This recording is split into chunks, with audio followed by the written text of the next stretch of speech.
നമസ്കാരം. കേരളത്തിൽ ഒരു രാഷ്ട്രീയ ബദൽ വേണം. UDF നയിക്കുന്ന കോൺഗ്രസിനും ഇടതുപക്ഷം നയിക്കുന്ന LDFിനും എതിരായ ഒരു രാഷ്ട്രീയ ബദൽ കേരളത്തിൽ ഉണ്ടാകേണ്ടതിന്റെ ആവശ്യകതയെക്കുറിച്ച് പറയുകയാണ് അഡ്വക്കേറ്റ് ജോജോ ജോസ്. കേരള കോൺഗ്രസ് കൂടി BJPയിൽ ചേർന്നാൽ BJP കേരളം ഭരിക്കുമെന്ന് തന്നെയാണ് അഡ്വക്കേറ്റ് ജോജോ ജോസഫ് പറയുന്നത്. അടുത്ത കേരള മുഖ്യമന്ത്രി PJ ജോസഫ് ആകുമെന്നും അദ്ദേഹം പറയുന്നു. അദ്ദേഹത്തിന്റെ വീഡിയോയിലേക്ക് നമസ്കാരം. ഇന്ന് കേരളത്തിലൊരു രാഷ്ട്രീയ ബദൽ കോൺഗ്രസ് നയിക്കുന്ന UDFിനും മാർക്സിസ്റ്റ് പാർട്ടി നയിക്കുന്ന LDFിനും എതിരായ ഒരു രാഷ്ട്രീയ ബദൽ കേരളത്തിൽ ഉണ്ടാകേണ്ട ആവശ്യകതയെക്കുറിച്ചാണ് നമ്മൾ ഇന്ന് ചർച്ച ചെയ്യേണ്ടത്. കഴിഞ്ഞ ലോക്സഭാ തെരഞ്ഞെടുപ്പിൽ തൃശൂർ മുതൽ തിരുവനന്തപുരം വരെയുള്ള 80 നിയമസഭാ മണ്ഡലങ്ങളിൽ BJPക്ക് 29,000-ൽ കൂടുതൽ, അത് അധികമായിട്ടോ 30 മണ്ഡലങ്ങളിൽ വോട്ട് ലഭിക്കുകയുണ്ടായി. അതായത് കേരളത്തിലെ ഇന്നത്തെ രാഷ്ട്രീയ കാലാവസ്ഥയിൽ കുറച്ചധികം വോട്ടുകളൂടെ നേടിക്കഴിഞ്ഞാൽ കേരളത്തിൽ ജയിക്കാൻ പറ്റുന്ന, അടുത്ത നിയമസഭാ തെരഞ്ഞെടുപ്പിൽ കേരളത്തിൽ ജയിക്കാൻ പറ്റുന്ന 30 സീറ്റുകൾ ഉണ്ട് എന്നർത്ഥം. അതിന്റെ കൂടെ കേരള കോൺഗ്രസ് കൂടി ചേരുകയാണെങ്കിൽ ഇന്നത്തെ കണക്കിൽ പോലും 45ഓളം സീറ്റുകൾ നേടാൻ കേരള കോൺഗ്രസ് അടങ്ങുന്ന BJP കേരള കോൺഗ്രസ് മുന്നണിക്കാകും എന്നതാണ് യാഥാർത്ഥ്യം. 1964 ഒക്ടോബർ 9 അന്ന് കേരളത്തിലെ ഏറ്റവും പ്രശസ്തനായിരുന്ന ഹിന്ദു നേതാവ് മന്നത്ത് പത്മനാഭൻ നാമകരണം ചെയ്ത് രൂപീകരിച്ച പാർട്ടിയാണ് കേരള കോൺഗ്രസ്. അക്കാലത്ത് കോൺഗ്രസിലെ ഏറ്റവും തലമുതിർന്ന നേതാവും ആദർശധീരനുമായിരുന്ന PT ചാക്കോ മുഖ്യമന്ത്രിയാകുന്നതിൽ നിന്നും തടഞ്ഞ ഒരു വട്ടം കോൺഗ്രസിലെ ഗ്രൂപ്പ് നേതാക്കൾക്കെതിരെയുള്ള ശക്തമായ ഒരു വികാരമായിട്ടാണ് കേരള കോൺഗ്രസ് 1964 രൂപം കൊള്ളുന്നത്. ഒരു പ്രത്യയശാസ്ത്രത്തിന്റെ അടിസ്ഥാനത്തിലൊന്നും ആയിരുന്നില്ല കേരള കോൺഗ്രസ് രൂപം കൊണ്ടത്. എങ്കിലും ആ ബാലകൃഷ്ണപിള്ളയുടെയും മാത്തച്ചൻ കുരുവിനാക്കുന്നിന്റെയും സർവോപരി അന്ന് ചെയർമാനായി തെരഞ്ഞെടുക്കപ്പെട്ട KM ജോർജിന്റെയും ഒക്കെ കരുത്തുറ്റ നേതൃത്വത്തിൽ ശക്തമായ ഒരു രാഷ്ട്രീയ പ്രസ്ഥാനമായി കേരള കോൺഗ്രസ് അന്ന് രൂപം കൊണ്ടു. പിന്നീട് KM മാണി പാർട്ടിയിൽ ചേർന്ന് അധ്വാനവർഗ സിദ്ധാന്തം അവതരിപ്പിക്കുകയും ഒരു താത്വിക അടിത്തറയിലൂടെ കേരള കോൺഗ്രസിനെ നയിക്കുവാൻ ശ്രമിക്കുകയും ചെയ്തെങ്കിലും പല കാലത്തിലുണ്ടായിട്ടുള്ള കേരള കോൺഗ്രസിലെ പിളർപ്പുകൾ ആ പാർട്ടിയുടെ താത്വിക അടിത്തറയിലുള്ള ഒരു വളർച്ചയെ നിരാകരിച്ചുകൊണ്ട്, മറിച്ച് അങ്ങനെയുള്ള ഒരു വളർച്ച അസാധ്യമാക്കി തീർത്തുകൊണ്ട് കേരള കോൺഗ്രസ് ഒരു ചെറിയ പ്രാദേശിക പാർട്ടിയായി കേരളത്തിൽ നിലനിന്നു പോരുന്നു എന്നതാണ് സത്യം. കാലാകാലങ്ങളായി കേരള കോൺഗ്രസിനെ ഗ്രസിച്ച അധികാരമോഹം എന്ന വൈറസ് ആയിരുന്നു യഥാർത്ഥത്തിൽ കേരള കോൺഗ്രസിന്റെ തളർച്ചയ്ക്കും പിന്നീടുണ്ടായിരുന്ന പിളർപ്പിനും കാരണമായി ഭവിച്ചത്. ഞാനിത് വൈറസ് എന്ന് പറയാൻ കാരണം അധികാരമോഹം എന്ന് പറയുന്ന ഒരു തെറ്റല്ല, പക്ഷെ അതൊരു രോഗമായി മാറുന്നത് അത് എവിടെയെങ്കിലും ആരെങ്കിലും രോഗമായിട്ട് നിക്ഷേപിക്കപ്പെടുമ്പോൾ മാത്രമാണ്, അല്ലെങ്കിൽ ഒരാളുടെ ശരീരത്തിൽ കയറുമ്പോൾ മാത്രമാണ്. അന്ന് പ്രബലമായിരുന്ന കോൺഗ്രസ് പാർട്ടി കാലാകാലങ്ങളിൽ അധികാരമോഹം എന്ന വൈറസ്, അല്ലെങ്കിൽ അധികാരം എന്ന വൈറസ് കേരള കോൺഗ്രസിൽ കുത്തിവെച്ച് ഓരോ കാലഘട്ടത്തിലും അവർ ഉണ്ടാക്കിയെടുത്തതായിരുന്നു കേരള കോൺഗ്രസിലെ പിളർപ്പുകൾ എന്ന് നമുക്ക് കാണാം.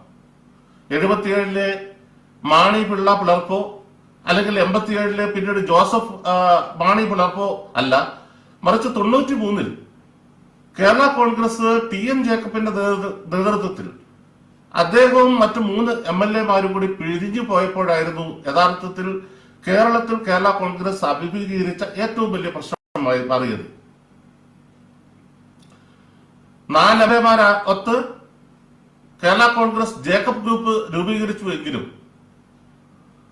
കേരളത്തിലെ യാക്കോബിറ്റ് സമുദായത്തിൽപ്പെട്ട ടി.എൻ. ജേക്കബ് കത്തോലിക്ക സഭ അംഗങ്ങളായിരുന്ന 3 കരുത്തുറ്റ നേതാക്കളെ മാണി വിഭാഗത്തിൽ നടത്തിമാറ്റി. PM മാത്യു സ്റ്റീഫൻ, അതുപോലെ കരുത്തരായ മൂവാറ്റുപുഴയിലെ ജോണി നെല്ലൂരും അടക്കമുള്ള ആൾക്കാർ. അങ്ങനെ ആ പിളർപ്പായിരുന്നു കേരള കോൺഗ്രസിനെ കേരളത്തിന്റെ അവരുടെ രാഷ്ട്രീയ അസ്ഥിവാരം തന്നെ തകർക്കുന്ന അവസ്ഥയിൽ എത്തിച്ച പിളർപ്പായി മാറിയത്. ഒരുപക്ഷെ കേരള കോൺഗ്രസ് എന്ന് പറയുന്നത് കോൺഗ്രസിനേക്കാളും എത്രയോ തലയെടുപ്പുള്ള നേതാക്കൾ, പ്രത്യേകിച്ച് AK ആന്റണിയോ K കരുണാകരനേക്കാൾ ഉമ്മൻചാണ്ടിയേക്കാൾ കൂടുതൽ തലയെടുപ്പുള്ള നേതാക്കളായിരുന്നു KM മാണിയും KM ജോർജും R ബാലകൃഷ്ണപിള്ളയും അതുപോലെ PJ ജോസഫും TN ജേക്കബും ഒക്കെ. പക്ഷെ നിർഭാഗ്യവശാൽ കേരള കോൺഗ്രസ് എന്ന് പറയുന്ന ഇട്ടാവട്ട രാഷ്ട്രീയത്തിൽ തങ്ങളുടെ ഭാവി തുലയ്ക്കാൻ നിയോഗിക്കപ്പെട്ടവരും അയക്കപ്പെട്ടവരുമായി മാറി KM മാണിയും PJ ജോസഫും അടങ്ങുന്ന കേരള കോൺഗ്രസിന്റെ വലിയ തലയെടുപ്പുള്ള നേതൃത്വ നിര എന്നതാണ് സത്യം. ഒരുപക്ഷെ അന്ന് കോൺഗ്രസ് മനസ്സിലാക്കിയ ഒരു യാഥാർത്ഥ്യം കേരളത്തിലെ കത്തോലിക്ക നേതൃത്വത്തിന്റെ സർവാത്മനമായ പിന്തുണ കേരള കോൺഗ്രസിനുണ്ട്. കോൺഗ്രസിന്റെ പിന്തുണ എന്ന് പറയുന്നത് യഥാർത്ഥത്തിൽ കേരളത്തിലെ ക്രിസ്ത്യാനികളെ ആശ്രയിച്ചിരിക്കുന്നു. അപ്പോൾ കേരളത്തിൽ ക്രിസ്ത്യാനികളുടെ പിന്തുണയോടുകൂടി അവർക്ക് പ്രാമാണ്യമുള്ള ഒരു പാർട്ടി കേരളത്തിൽ നിലനിൽക്കുന്നത് തങ്ങളുടെ അസ്തിത്വത്തിന് എതിരാണ്, തങ്ങളുടെ നിലനിൽപ്പിനെതിരാണെന്ന് മനസ്സിലാക്കിയ കോൺഗ്രസ് പ്രത്യേകിച്ച് 1964 കേരള കോൺഗ്രസ് രൂപം കൊണ്ടതിനു ശേഷം കോൺഗ്രസിനെ നയിച്ച AK ആന്റണിയും K കരുണാകരനും കാലാകാലങ്ങളിൽ കേരള കോൺഗ്രസിനെ പിളർക്കുവാനുള്ള നയം എപ്പോഴും സ്വീകരിച്ചു പോകും. കാരണം അവരെ സംബന്ധിച്ചിടത്തോളം ഈ കേരള കോൺഗ്രസ് പാർട്ടിയെ തകർക്കേണ്ടത് അവരുടെ ഒരു ആവശ്യമായിരുന്നു. ഉദാഹരണത്തിന് എന്തുകൊണ്ടാണ് കേരള കോൺഗ്രസിനെ തകർക്കേണ്ടത് എന്ന് ചോദിച്ചാൽ, ഞാനൊരു ചെറിയ ഒരു കണക്കിലൂടെ നിങ്ങൾക്ക് ഉദാഹരണമായിട്ട് പറഞ്ഞാൽ, 1982 തെരഞ്ഞെടുപ്പിന് ശേഷം കഴിഞ്ഞ 38 വർഷമായിട്ട് കേരളത്തിൽ 2 മുന്നണികൾ, കോൺഗ്രസ് നേതൃത്വം വഹിക്കുന്ന മുന്നണിയും അതുപോലെ മാർക്സിസ്റ്റ് പാർട്ടി നേതൃത്വം വഹിക്കുന്ന മുന്നണിയും മാറി മാറി കേരളം ഭരിച്ചുകൊണ്ടിരിക്കുകയാണ്. ഈ 2 മുന്നണികളുടെയും വോട്ടിംഗ് ശതമാനം എടുത്തു നോക്കിയാൽ കേരളത്തിൽ ഏതാണ്ട് പകുതി വോട്ടുകളാണ് 2 മുന്നണിയും കരസ്ഥമാക്കിക്കൊണ്ടിരിക്കുന്നത്. കഴിഞ്ഞ തെരഞ്ഞെടുപ്പിൽ ഏതാണ്ട് 10% വോട്ടിന്റെ വ്യത്യാസം 2 മുന്നണികൾ ഉണ്ടെങ്കിലും BJP നേടിയ 15.63% വോട്ടിന്റെ കണക്കെടുക്കുമ്പോൾ ഇവർ തമ്മിലുള്ള വോട്ടിംഗ് ശതമാനത്തിന്റെ വ്യത്യാസം എപ്പോഴും നേർത്തതാണ് എന്ന് നമുക്ക് മനസ്സിലാക്കാൻ പറ്റും. അതായത് കേരളത്തിലെ കഴിഞ്ഞ 20 വർഷത്തെ തെരഞ്ഞെടുപ്പ് ചരിത്രം പരിശോധിച്ചാൽ ഏതാണ്ട് 44% വോട്ടുകളാണ് 2 മുന്നണികൾക്കും കേരളത്തിൽ കാലാകാലമായി ലഭിച്ചുകൊണ്ടിരിക്കുന്നത്. അതായത് ആകെ പോൾ ചെയ്യപ്പെടുന്ന വോട്ടിന്റെ 44% കേരളത്തിൽ UDFന് എല്ലാ തെരഞ്ഞെടുപ്പുകളും ശരാശരി ലഭിച്ചുകൊണ്ടിരിക്കുന്നത്. കേരളത്തിലെ ജനസംഖ്യയിൽ 55% വരുന്നത് ഹിന്ദുക്കളും 45% വരുന്നത് ന്യൂനപക്ഷങ്ങളുമാണ്. അതായത് കേരളത്തിലെ ജനസംഖ്യയിലെ 45% വരുന്നത് ക്രിസ്ത്യാനികളും മുസ്ലിങ്ങളും അടങ്ങിയ ന്യൂനപക്ഷമാണ്. കേരളത്തിൽ UDFന് ലഭിക്കുന്നത് ആകെ വോട്ടിന്റെ 44%. കഴിഞ്ഞ 2-3 സർവേകൾ അനുസരിച്ച് കേരളത്തിലെ ഏതാണ്ട് 70% ന്യൂനപക്ഷങ്ങൾ UDFന് അനുകൂലമായി വോട്ട് ചെയ്തു. അതായത് കേരളത്തിൽ 45% വരുന്ന ന്യൂനപക്ഷങ്ങളിൽ ഏതാണ്ട് 70% വോട്ട് ചെയ്യുന്നത് UDFനാണ്. കേരളത്തിൽ അതായത് കേരളത്തിലെ 45% വരുന്ന ന്യൂനപക്ഷങ്ങളിലെ 31.5% ജനങ്ങളും UDFന് വോട്ട് ചെയ്യുന്നു. UDFന് ആകെ ലഭിക്കുന്നത് 44% വോട്ട്. അതിൽ നിന്നും 31% ന്യൂനപക്ഷത്തിന്റെ വോട്ട് കഴിച്ചാൽ ബാക്കി 12% വരുന്ന ഹിന്ദുക്കൾ മാത്രമാണ് കേരളത്തിൽ UDFന് അനുകൂലമായിട്ട് വോട്ട് ചെയ്തത് എന്ന് നമ്മൾ മനസ്സിലാക്കിക്കൊള്ളണം. അതായത് കേരളത്തിന്റെ UDFന്റെ രാഷ്ട്രീയ പിന്തുണ മുഴുവൻ ഇരിക്കുന്നത് കേരളത്തിലെ ന്യൂനപക്ഷത്തിലാണെന്നും ന്യൂനപക്ഷത്തിലെ ഭൂരിപക്ഷത്തിന്റെ പിന്തുണ കൊണ്ടാണ് UDFും കോൺഗ്രസും നിലനിൽക്കുന്നത് എന്നതാണ് യാഥാർത്ഥ്യം. അപ്പോൾ അതിൽ കേരളത്തിന്റെ ന്യൂനപക്ഷ പിന്തുണയെ ഉറപ്പിക്കുന്നതിൽ മുസ്ലിം ലീഗും കേരള കോൺഗ്രസും ഗണ്യമായ പങ്ക് വഹിക്കുന്നുണ്ട്. അപ്പോൾ അങ്ങനെ ന്യൂനപക്ഷങ്ങളുടെ കുത്തക അവകാശപ്പെടുത്താൻ ഈ പാർട്ടികളിൽ കേരള കോൺഗ്രസിനെ എത്രയും പെട്ടെന്ന് തകർത്താൽ ആ പിന്തുണ തങ്ങൾക്ക് ലഭിക്കുമല്ലോ എന്ന് വിശ്വസിച്ചാണ് കോൺഗ്രസ് എപ്പോഴും കേരള കോൺഗ്രസിനെ തകർക്കാൻ ശ്രമിക്കുന്നത്. ഉദാഹരണമായിട്ട് കഴിഞ്ഞ പാലാ ഉപതെരഞ്ഞെടുപ്പ് നടക്കുന്ന സമയത്ത് ജോസഫ് വിഭാഗവും അതേപോലെ ജോസ് കെ മാണി വിഭാഗവും തമ്മിൽ വലിയ ഒരു ശണ്ടയുണ്ട്. അവസാനം ആ ശണ്ടയിൽ ഇടപെട്ട് പ്രശ്നം പരിഹരിക്കുവാൻ കേരളത്തിലെ ഏറ്റവും വലിയ നെഗോഷിയേറ്റർ എന്ന് പറയുന്ന ഏറ്റവും വലിയ രാഷ്ട്രീയ മധ്യസ്ഥരായി എല്ലാവരും കണക്കാക്കുന്ന ഉമ്മൻചാണ്ടിയോ അല്ലെങ്കിൽ രമേശ് ചെന്നിത്തലയെ പോലെയുള്ള നേതാക്കളോ പ്രതിപക്ഷ നേതാവോ ശ്രമിച്ചില്ല എന്നതാണ് വാസ്തവം. ഫലത്തിൽ നിന്നുണ്ടായി കേരള കോൺഗ്രസുകാർ അതുവരെ 2 ചിഹ്നത്തിൽ കാലാകാലങ്ങളായി മാണിസാർ മത്സരിച്ച 2 ചിഹ്നം ഉപേക്ഷിച്ചുകൊണ്ട് തെരഞ്ഞെടുപ്പിനെ നേരിടേണ്ട ഗതികേട് കേരള കോൺഗ്രസിൽ വന്നു. അവസാനം തെരഞ്ഞെടുപ്പിന്റെ മുഴുവൻ ചുമതലയും ഏറ്റെടുത്ത കോൺഗ്രസ് കേരള കോൺഗ്രസിനെ തോൽപ്പിച്ച് ഇരുത്തേണ്ടടുത്ത് ഇരുത്തി ആ പാർട്ടിയെ കേരളത്തിലെ സമൂഹത്തിന്റെ മുമ്പിൽ നാണം കെടുത്തുകയും കൊച്ചാക്കുകയും ചെയ്തപ്പോൾ കോൺഗ്രസിന്റെ ഒരു ഘട്ടം രണ്ടാം ഘട്ടത്തിലുള്ള അവരുടെ കേരള കോൺഗ്രസ് നശീകരണം പൂർത്തിയായി. സംയോജിതമായ കേരള കോൺഗ്രസിന് ഇന്നും കേരളത്തിൽ ഗണനീയ സ്ഥാനമുണ്ട്, വളരെയധികം ശക്തിയുണ്ട്. അപ്പോൾ കേരള കോൺഗ്രസ് ഇപ്പോൾ ചിന്തിക്കേണ്ടത് കേരളത്തിൽ വളർന്നു വരുന്ന കേരളത്തിലെ വലിയ ശക്തിയായി മാറിക്കൊണ്ടിരിക്കുന്ന BJPയുമായി കൈകോർത്ത് കേരള കോൺഗ്രസിന്റെ ജന്മോദ്ദേശം നടപ്പിലാക്കണമെന്നാണ്. കേരളത്തിന്റെ കർഷകർക്കിടയിൽ, കേരളത്തിലെ കുടിയേറ്റ കർഷകർക്കിടയിൽ, അതുപോലെ തന്നെ കേരളത്തിലെ പാവപ്പെട്ട കർഷക തൊഴിലാളികൾക്കിടയിൽ, പ്രത്യേകിച്ച് മധ്യ തിരുവിതാംകൂറിൽ ഗണ്യമായ സ്വാധീനം കേരള കോൺഗ്രസിനുണ്ട് എന്ന യാഥാർത്ഥ്യം നമുക്കറിയാം. അപ്പോൾ അത്തരമൊരു രാഷ്ട്രീയ സാഹചര്യത്തിൽ പ്രത്യേകിച്ച് ന്യൂനപക്ഷ വിഭാഗങ്ങളെ പിന്തുണയ്ക്കുന്ന ഒരു കക്ഷി എന്ന നിലയ്ക്കും അതുപോലെ തന്നെ ദേശീയ താല്പര്യത്തിന് അനുസൃതമായി ദേശീയതയ്ക്ക് അനുകൂലമായി ചിന്തിക്കുന്ന ഒരു പ്രാദേശിക കക്ഷി എന്ന നിലയ്ക്കും കേരള കോൺഗ്രസിന് ഇന്ന് കേരളത്തിൽ ഏറ്റവും കൂടുതൽ യോജിക്കാൻ പറ്റിയ പാർട്ടി ഭാരതീയ ജനതാ പാർട്ടിയാണ്. അതുകൊണ്ട് കേരളത്തിന്റെ രാഷ്ട്രീയ കേരളത്തിന്റെ സമഗ്ര വികസനത്തിന് വേണ്ടി കേരള കോൺഗ്രസ് ഇന്നുള്ള മുന്നണികളിൽ നിലനിൽക്കുന്നതിനെ കുറിച്ച് കാര്യഗൗരവമായി ചിന്തിക്കണം എന്നാണ് എനിക്ക് അഭ്യർത്ഥിക്കാനുള്ളത്. നമ്മളത് മനസ്സിലാക്കേണ്ടത് BJP എല്ലാ കക്ഷികൾക്കുമായി വാതിൽ തുറന്നിട്ട് കൊടുത്തിരിക്കുന്നു. BJPയെ സംബന്ധിച്ചിടത്തോളം കൊച്ചു പാർട്ടിയെന്നോ ചെറിയ പാർട്ടിയെന്നോ പ്രാദേശിക പാർട്ടിയെന്നോ ദേശീയ പാർട്ടിയെന്നോ യാതൊരു തരം തിരിവും BJPയെ സംബന്ധിച്ചിടത്തോളം ഇല്ല. ഏത് പാർട്ടി വന്നാലും സ്വീകരിക്കും. 2006 കർണാടകത്തിലെ തെരഞ്ഞെടുപ്പ് കഴിഞ്ഞപ്പോൾ HD കുമാരസ്വാമിക്ക് 59 സീറ്റാണ് ഉണ്ടായിരുന്നത്. അത് ഏറ്റവും വലിയ ഒറ്റക്കക്ഷി BJP ആയിരുന്നു. പക്ഷേ എല്ലാ ത്യാഗവും സഹിച്ച് VS യെദ്യൂരപ്പ ഉപമുഖ്യമന്ത്രിയായി, അതുപോലെ തന്നെ കുമാരസ്വാമിയെ, അതായത് 59 സീറ്റ് മാത്രമുണ്ടായിരുന്ന ഭൂരിപക്ഷമില്ലാതിരുന്ന HD കുമാരസ്വാമിയെ, ജനതാദളിന്റെ HD കുമാരസ്വാമിയെ മുന്നണിയിൽ ചേർത്ത് മുഖ്യമന്ത്രിയാക്കിയ പാരമ്പര്യം ഭാരതീയ ജനതാ പാർട്ടിക്കുണ്ട് എന്ന് നമ്മൾ മനസ്സിലാക്കണം. അതുകൊണ്ട് കേരളത്തിന്റെ രാഷ്ട്രീയ വാദയാനങ്ങൾ വളരെയധികം വിശാലമായി കേരള കോൺഗ്രസിന് വേണ്ടി തുറന്നിട്ടിരിക്കുന്നു.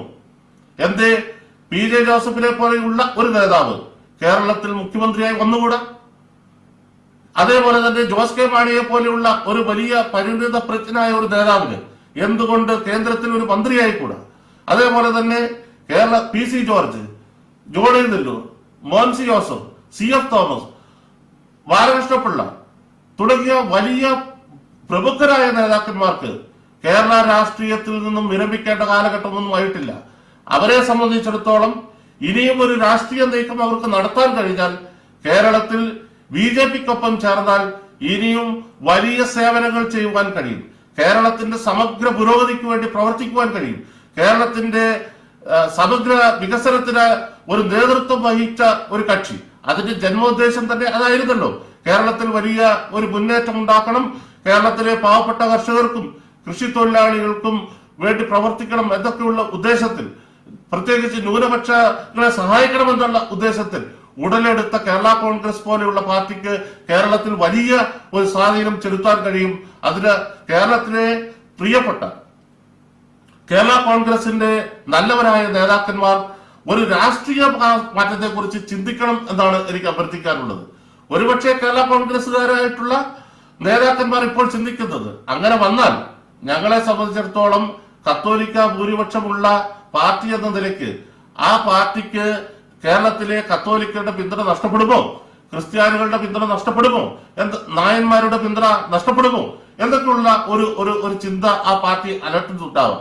പക്ഷെ അതൊക്കെ ആസ്ഥാനത്താണ്. കാരണം കത്തോലിക്ക സഭയ്ക്കും അതേപോലെ നായർ സമുദായത്തിനും വളരെയധികം മുന്നേറ്റമുള്ള മൂവാറ്റുപുഴ നിയോജക മണ്ഡലത്തിൽ 2004 ദേശീയ ജനാധിപത്യ സഖ്യത്തിന്റെ ഭാഗമായി മത്സരിക്കുമ്പോൾ ടെലിവിഷൻ ചിഹ്നത്തിൽ മത്സരിച്ച PC തോമസിനെ വിജയിപ്പിച്ച പാരമ്പര്യം മൂവാറ്റുപുഴയിലെ, പാലയിലെ, കോട്ടയത്തെ, പൂഞ്ഞാറിലെ എല്ലാ നല്ലവരായ വോട്ടർമാർക്കും ഉണ്ടായിരുന്നു എന്ന യാഥാർത്ഥ്യം നമ്മൾ മനസ്സിലാക്കരുത്. അതേപോലെ തന്നെ 2000 പഞ്ചായത്ത് തെരഞ്ഞെടുപ്പിൽ കേരള കോൺഗ്രസും BJPയും തമ്മിൽ സഖ്യത്തിലേർപ്പെട്ടു.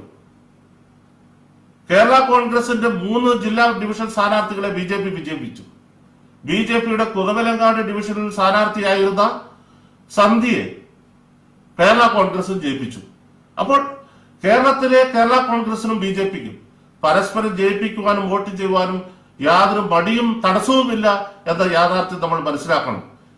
ഇനി കേരളത്തിന്റെ രാഷ്ട്രീയ ഭാവിയിൽ കഴിഞ്ഞ ലോക്സഭാ തെരഞ്ഞെടുപ്പിൽ BJPക്ക് ഒരു സീറ്റ് നേടാൻ കഴിഞ്ഞില്ല എങ്കിൽ പോലും ദേശീയ ജനാധിപത്യ സഖ്യം 15.63% വോട്ട് നേടി എന്ന യാഥാർത്ഥ്യം നമ്മൾ മനസ്സിലാക്കണം. അതായത് ഇന്ന് ആ വോട്ടിന്റെ ഇരട്ടി നേടിയാൽ കേരളത്തിൽ ദേശീയ ജനാധിപത്യ സഖ്യം ഭരണത്തിലേറും എന്ന യാഥാർത്ഥ്യം നമ്മുടെ മുന്നിൽ നിൽക്കുകയാണ്. അപ്പോൾ തീർച്ചയായിട്ടും കേരളത്തിലെ കേരള കോൺഗ്രസ് ചിന്തിക്കേണ്ടത് ഒരു പുതിയ രാഷ്ട്രീയ മാറ്റത്തിന് നിങ്ങൾ തയ്യാറെടുക്കണം. ഇപ്പോൾ കൊറോണ രാഷ്ട്രീയത്തിൽ അല്ലെ കൊറോണ കാല രാഷ്ട്രീയത്തിൽ ഈ ഇടതു മുന്നണിക്ക് കുറച്ച് പിന്തുണ കൂടിയിട്ടുണ്ടോ എന്ന് കരുതി എന്നാൽ പിന്നെ ആ മുന്നണിയിലേക്കൊന്ന് ചാഞ്ഞേക്കാം എന്ന രാഷ്ട്രീയ നിലപാട് ആത്മഹത്യാപരമായിരിക്കും എന്ന് മാത്രമേ എനിക്ക് പറയുവാനുള്ളൂ. കേരളത്തിൽ യാഥാർത്ഥ്യം നിങ്ങളെ തുറിച്ചു നോക്കുന്നു. കഴിഞ്ഞ കാലങ്ങളിൽ 2 മുന്നണികളും BJPക്കെതിരായി വളർത്തിയ ക്രിസ്ത്യൻ വിരുദ്ധ മനോഭാവം ഇന്ന് ക്രിസ്ത്യാനികൾക്കിടയിൽ ചിലവാകുകയില്ല. കാരണം ഈ 2 മുന്നണികളും പൗരത്വ നിയമത്തിൽ സ്വീകരിച്ച നയം അത് കേരളത്തിലെ ക്രിസ്ത്യാനികളിൽ അപമതിപ്പുണ്ടാക്കിയിരിക്കുന്നു. നിങ്ങൾ പാലസ്തീനിലെ മുസ്ലിങ്ങൾക്ക് വേണ്ടി, പാകിസ്ഥാനിലെ മുസ്ലിങ്ങൾക്ക് വേണ്ടി, കറാച്ചിയിലെ മുസ്ലിങ്ങൾക്ക് വേണ്ടി, ബംഗ്ലാദേശിലെ മുസ്ലിങ്ങൾക്ക് വേണ്ടി പടമൊരുങ്ങുമ്പോൾ ഇറാഖിലും യമനിലും ലെബനനിലും ഒക്കെ വെടിയേറ്റ് വീഴുന്ന പാവപ്പെട്ട ക്രിസ്ത്യാനികളെ കാണാത്തത് ആ യാഥാർത്ഥ്യം ഇന്ന് കേരളത്തിലെ ക്രിസ്ത്യാനികൾ മനസ്സിലാക്കിക്കൊണ്ടിരിക്കുന്നു. മാത്രവുമല്ല, ന്യൂനപക്ഷ വിഭാഗങ്ങൾക്ക് വേണ്ടി അനുവദിക്കപ്പെട്ട സൗകര്യങ്ങളും ആനുകൂല്യങ്ങളും കേരളത്തിൽ 80% ഒരു പ്രത്യേക സമുദായത്തിന് വേണ്ടി വിനിയോഗിക്കുകയും ഒരു 20% താഴെയാണ് കേരളത്തിലെ ക്രിസ്ത്യൻ സമുദായത്തിന് വേണ്ടി മാറ്റിവെച്ചിട്ടുള്ളത് എന്ന യാഥാർത്ഥ്യവും കേരളത്തിലെ ക്രിസ്ത്യാനികൾ മനസ്സിലാക്കിയിരിക്കുന്നു. മാത്രവുമല്ല, ഓർത്തഡോക്സ് സഭയ്ക്കെതിരായി ഈ കേരളത്തിലെ 2 മുന്നണികളും സ്വീകരിച്ച സമീപനം അത് ഓർത്തഡോക്സ് സഭയിലെ സഭാമക്കൾക്കുണ്ടായ അരിശവും ദേഷ്യവും അടുത്ത നിയമസഭാ തെരഞ്ഞെടുപ്പിൽ BJPക്ക് അനുകൂലമായ ഒരു പരിസ്ഥിതിയും അന്തരീക്ഷവും ഉണ്ടാക്കും. അപ്പോൾ ആ സാഹചര്യത്തിൽ കേരളത്തിലെ ഒരു വലിയ മാറ്റത്തിനാണ് സാക്ഷ്യം വഹിക്കുവാൻ പോകുന്നത്.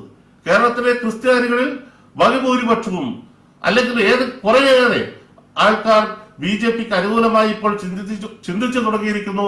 അതുപോലെ അവരെ പിന്തുണയ്ക്കുവാൻ വേണ്ടി തയ്യാറെടുത്തുകൊണ്ടിരിക്കുന്നു. അതുകൊണ്ട് പ്രിയപ്പെട്ട എന്നെ ശ്രമിക്കുന്ന കേരള കോൺഗ്രസിന്റെ പ്രിയപ്പെട്ട നേതാക്കന്മാരോട് എനിക്ക് അഭ്യർത്ഥിക്കുവാനുള്ളത്, അതേപോലെ തന്നെ പ്രേക്ഷകരോട് അഭ്യർത്ഥിക്കുവാനുള്ളത്, കേരളത്തിന്റെ രാഷ്ട്രീയ മാറ്റത്തിനും ഒരു രാഷ്ട്രീയ മാറ്റത്തിന്റെ കാവളധ്വനി ഇപ്പോൾ മുഴങ്ങിയിരിക്കുന്നു. കേരള കോൺഗ്രസും BJPയും ഒന്നിച്ചൊന്നായി ഒരു രാഷ്ട്രീയ സഖ്യമായി മുന്നോട്ട് നീങ്ങുന്ന പക്ഷം അധികാരത്തിലേക്ക് എത്തുമെന്ന് തോന്നിയാൽ ജനപിന്തുണ ഒരു മലവെള്ളപ്പാച്ചിൽ പോലെ, ഒരു പ്രളയം പോലെ രണ്ട് പാർട്ടിക്കും അനുകൂലമായി വിവിധ തലങ്ങളിൽ നിന്ന് ഒഴുകിയെത്തിയ ഒരു മഹാസമുദ്രമായി അത് മാറും. അങ്ങനെ 2021 ഒരു NDA-ക്കാരൻ ഒരു പക്ഷേ ഒരു യോഗമുണ്ടെങ്കിൽ കേരളത്തിൽ ജനിച്ച തറവാടിയായ ഒരു കർഷകൻ കേരളത്തിന്റെ മുഖ്യമന്ത്രിയായി മാറുന്നത് കാണാൻ നമുക്ക് കഴിയും. ജയ് ഹിന്ദ്.